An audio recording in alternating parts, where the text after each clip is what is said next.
ผูกควันชีวาเคียงข้างห่วงสุขทุกมาเป็นพระมารดาบุตรสายบุตรีเขาเพียรถนอมเลี้ยงลูกสายหญิงมอบสิ่งที่ดีทุกเวลาและวินาทีเมียนั้นก็มีแต่ความห่วงใย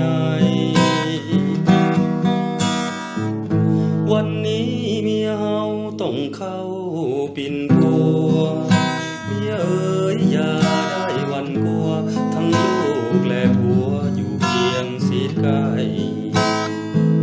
เพื่อนมิตรทุกคนพี่น้องทั้งหลายให้กำลังใจจงพักผ่อนนอนหลับสบายผัวอยู่ข้างกายคงหายบ่นานความดีที่เจ้าสร้างสมเลื่อยมาพร้อมคุณบิดรมารดาคุณพาสวยให้แผ้วพาแพทย์หมอดูแลปิ่นปัวบาดแผลและพยาบาล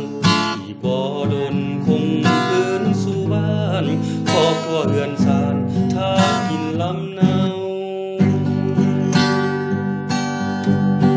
วันนี้เมียเฮาสวงเศร้ายิ้มหวานหัวนั้นแสนสุขชื่นบานหายความโศกสันหาสายเทียมเท้าขอบใจเพื่อนมิตรพี่น้องใกล้ชิดห่วงครอบครัวเฮาขอให้ไมตรีมีแสนยืนยาวอยู่ทางเมืองลาวขอจงสุขี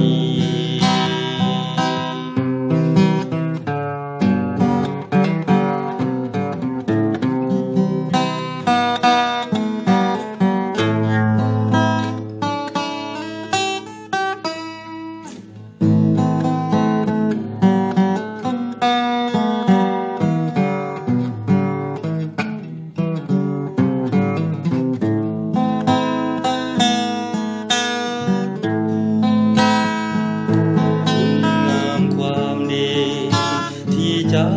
สร้างสมเลื่อยมาพร้อมคุณบิดรมารดาคุณพาสวยให้แผ้วผ่านแพทย์หมอดูแลปิ่นปัวบาดแผลและพยาบาล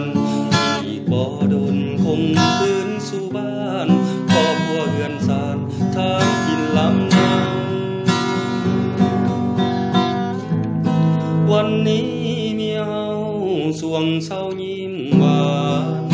หัวนั้นแสนสุขชื่นบาน